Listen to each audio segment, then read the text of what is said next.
نبی پاک صلی اللہ تعالی علیہ وسلم کا فرمان عظمت نشان ہے، بے شک جنت میں ایک نہر ہے جس کا نام رجب ہے، اس کا پانی دودھ سے زیادہ سفید اور شہد سے زیادہ میٹھا ہے، جو رجب میں ایک روزہ رکھے اللہ عز و جل اسے اس نہر سے سیراب فرمائے گا۔ سبحان اللہ۔ تو خوب روزے رکھنے ہیں۔ درود پاک کتنا خوبصورت، کتنا پیارا، کتنا نرالا وظیفہ ہے۔ آج آپ کو ایک حدیث سناتا ہوں، اور مجھے لگتا ہے کہ اس حدیث کو جب آپ سنیں گے تو ہم میں سے بہت سارے لوگ بھی شاید اسی طرح کی تکلیف میں شکار ہوں گے۔ حضرت سہل بن سعد کہتے ہیں کہ ایک شخص نبی پاک علیہ الصلوۃ والسلام کی بارگاہ میں حاضر ہوا، اور حاضر ہو کر اس نے عرض کی، غربت کی، اپنے ہاتھ تنگ ہونے کی شکایت کی کہ گزارا نہیں ہو رہا، غربت ہے۔ میں حدیث کا مضمون سنا رہا ہوں، تو ہو سکتا ہے یہاں بھی یا مدنی چینل کے ناظرین میں کچھ ایسے لوگ ہوں جو جن کو تنگی ہو، اپنے پیسوں میں، معاملات میں کمی ہو جاتی ہو، مال کم ہو، غربت کا شکار ہو۔ غور سے سنیں، پیارے آقا علیہ الصلوۃ والسلام نے کیا فرمایا۔ آج کل لوگ کہتے ہیں کوئی وظیفہ بتائیے، نبی پاک علیہ الصلوۃ والسلام نے صحابی رسول کو وظیفہ بتایا۔ پیارے آقا علیہ الصلوۃ والسلام نے فرمایا، جب تو اپنے گھر میں داخل ہو تو سلام کیا کرو، خواہ کوئی شخص ہو یا نہ ہو، خالی گھر بھی ہو نا تو گھر میں جاتے ہی سلام کیا کرو، پہلی بات۔ پھر آقا نے فرمایا ثم سلم علیہ، نبی پاک نے فرمایا اس کے بعد مجھ پر سلام پیش کیا کرو، یعنی پہلے گھر جا کر السلام علیکم ورحمۃ اللہ وبرکاتہ، پھر فرمایا مجھ پر سلام پیش کیا کرو، پھر فرمایا پھر ایک بار سورہ اخلاص پڑھا کرو۔ تین باتیں ہیں، گھر میں جائیں گے پہلے کیا کریں گے؟ سلام کریں گے، پھر کیا کریں گے؟ درود پاک پڑھیں گے، پھر کیا کریں گے؟ سورہ اخلاص۔ اس شخص نے بھی شروع کر دیا، نبی پاک کے پاس آیا تھا، حضور غریب ہوں، پیسے پورے نہیں ہوتے، گھر والوں کو تنگی ہے۔ نبی پاک نے وظیفہ دیا، گھر جانا، جب بھی گھر جاؤ پہلے سلام کرو، پھر مجھ پر درود پڑھو، اور پھر سورہ اخلاص پڑھو۔ اس شخص نے یہ وظیفہ کرنا شروع کر دیا۔ حدیث کے الفاظ ہیں، اللہ عز و جل نے اس کا رزق اتنا بڑھا دیا حتیٰ کہ اس کے پڑوسیوں اور رشتہ داروں پر بھی رزق کے دروازے کھول دیے۔ فقط اس کا کام نہ بنا، وظیفہ اس نے پڑھا، رشتہ دار بھی خوشحال ہو گئے، پڑوسی بھی خوشحال ہو گئے۔ تو اے میرے میٹھے اسلامی بھائیوں، مدنی چینل کے ناظرین، اگر تکلیف میں ہیں پریشان نہ ہوں، نبی پاک پر درود پڑھنا یہ کب کب کہاں کہاں کیسے کیسے کام آتا ہے، آپ سنتے جائیے، ایمان تازہ ہو جاتا ہے۔ تو اب یہ وظیفہ یاد رکھیے گا، جب بھی گھر جائیں پہلے سلام کریں، اس کے بعد درود پاک پڑھیں، اور پھر سورہ اخلاص پڑھیں، تو انشاءاللہ برکتیں نازل ہوں گی۔ آئیے محبت کے ساتھ بآواز بلند درود پاک پڑھ لیجئے۔ صلو علی الحبیب صلی اللہ تعالی علی محمد صلی اللہ علیہ وسلم۔ پیارے آقا علیہ الصلوۃ والسلام کی حدیثوں میں بہت خوبصورت ٹاپکس ہوتے ہیں۔ آپ نے کئی بار یہ سنا ہوگا کہ نبی پاک فرماتے تم میں بہترین وہ ہے، بیسٹ امنگسٹ یو، اور بہت ساری حدیثیں ہیں، کہیں اخلاق پر بات کی ہے، کہیں والدین اور فیملی کے لیے بات کی ہے، کہیں قرآن پڑھنے والے کے لیے فرمایا کہ بہترین وہ ہے جو قرآن سیکھے اور دوسروں کو سکھائے۔ یہ ایک پوری سیریل ہے، یہ حدیث پاک کا ایک پورا مجموعہ ہے جس میں نبی پاک علیہ الصلوۃ والسلام نے جگہ جگہ فرمایا کہ تم میں بہترین وہ ہے۔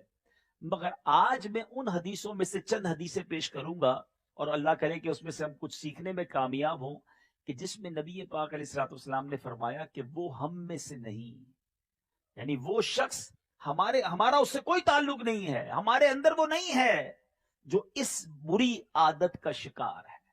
تو آج دیکھنا ہے، چیک کرنا ہے کہ کہیں کوئی ایسا کام تو زندگی میں نہیں کر رہا کہ نبی پاک نے اس کام کرنے والے کے بارے میں یہ فرما دیا ہو کہ وہ ہم میں سے نہیں، کیونکہ جس کو آقا نے فرما دیا ہم میں سے نہیں، اس کا بننا کیا ہے، اس کا بچنا کیا ہے؟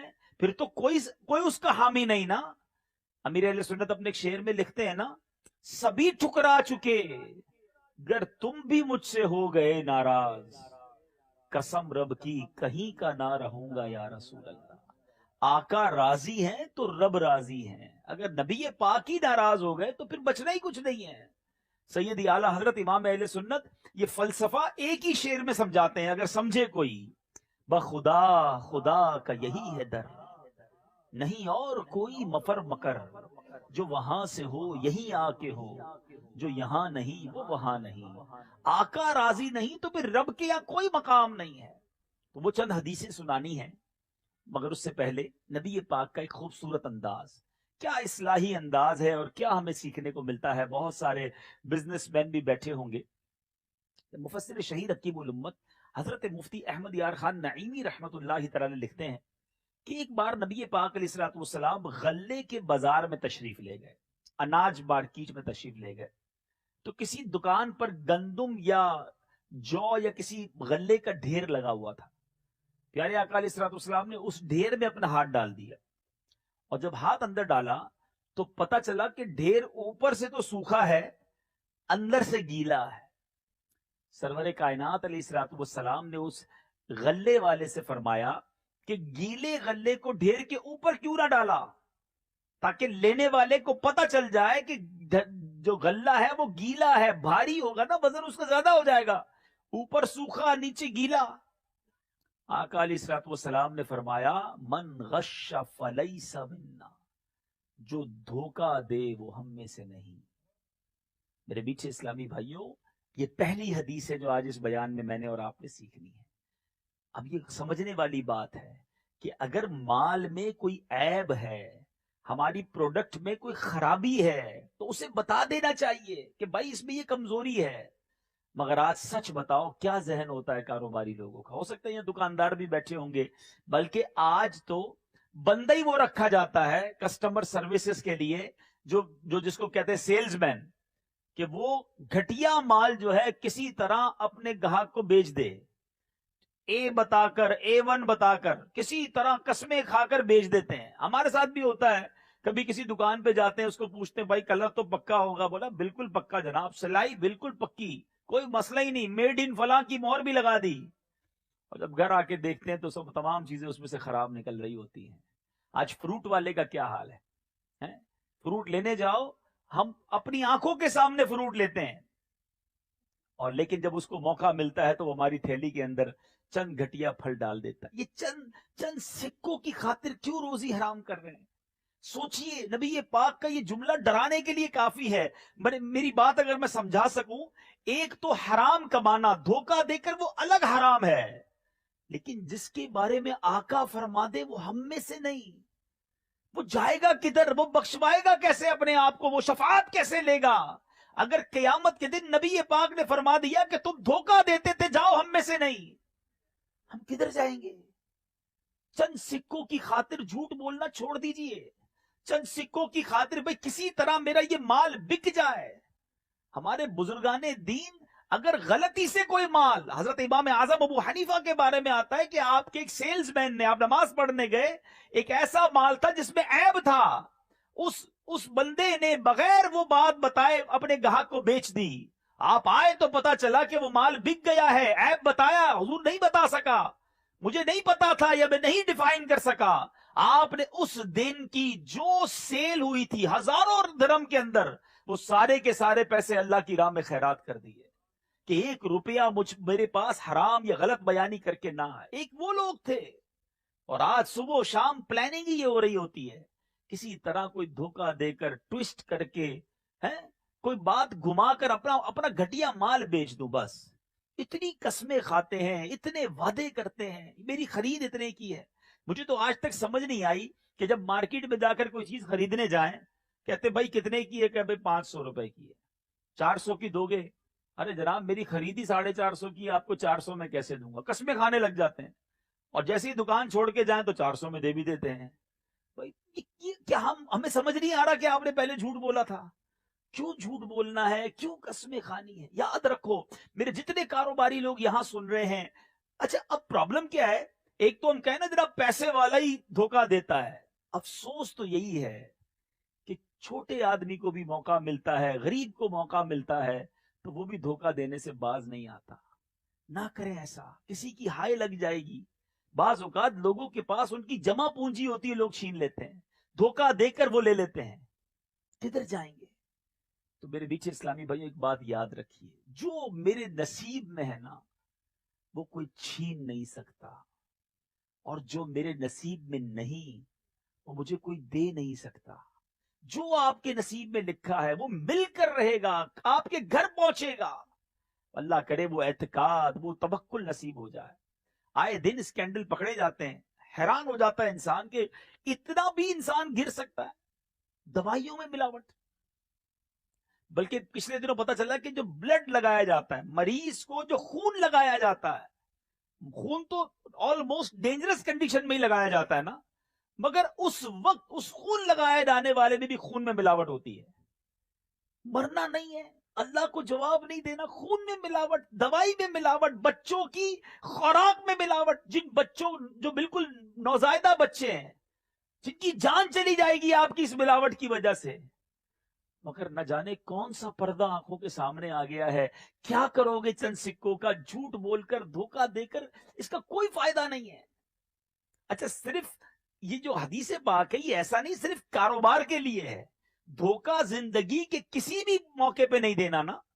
دھوکہ دے کر کسی کی چیز لے لیتے ہیں، دھوکہ دے کر رشتہ کر لیتے ہیں، دھوکہ دے کر بہت سارے کام ہوتے ہیں.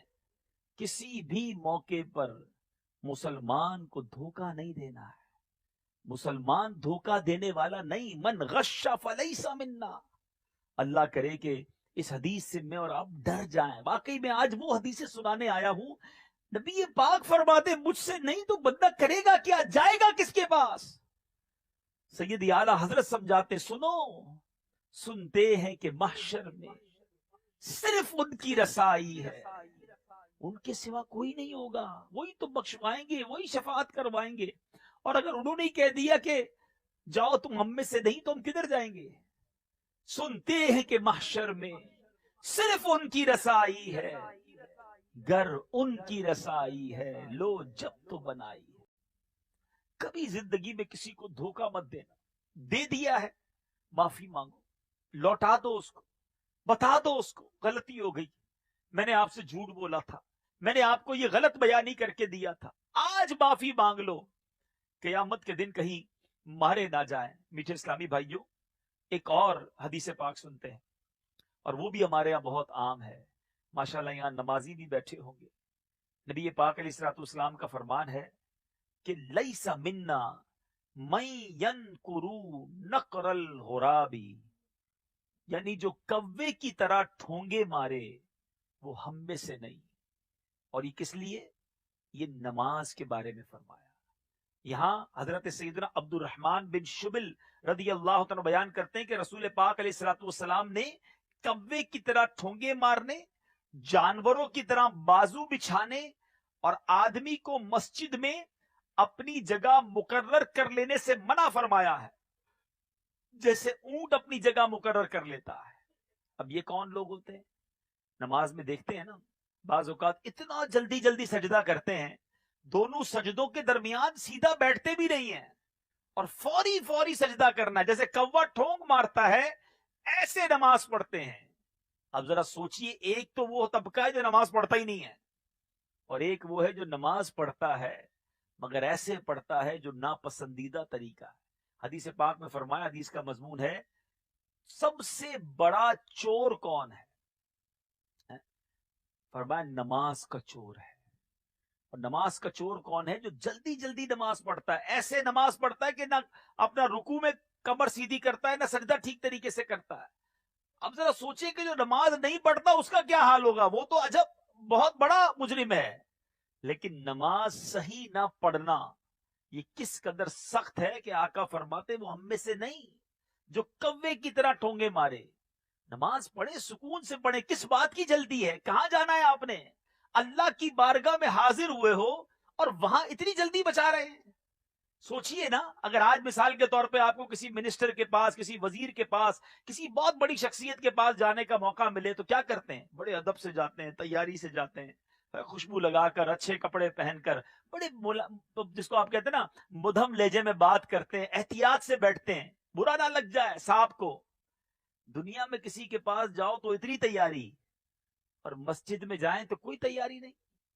جس کا جیسا لباس ہے ایسا لباس لے کے چلا جاتا ہے، جیسا منہ ہے ایسا منہ لے کے چلے جاتے ہیں. ہمیں پتا ہے مسجد میں اتنی منہ سے بدبو آ رہی ہوتی ہے، لوگ مسجد میں آئے ہوئے ہوتے ہیں، کپڑے پسینے سے شرابور ہیں اللہ کے گھر میں. کیا ایسے کپڑے پہن کے کسی دعوت ولیمے میں جاتے ہو؟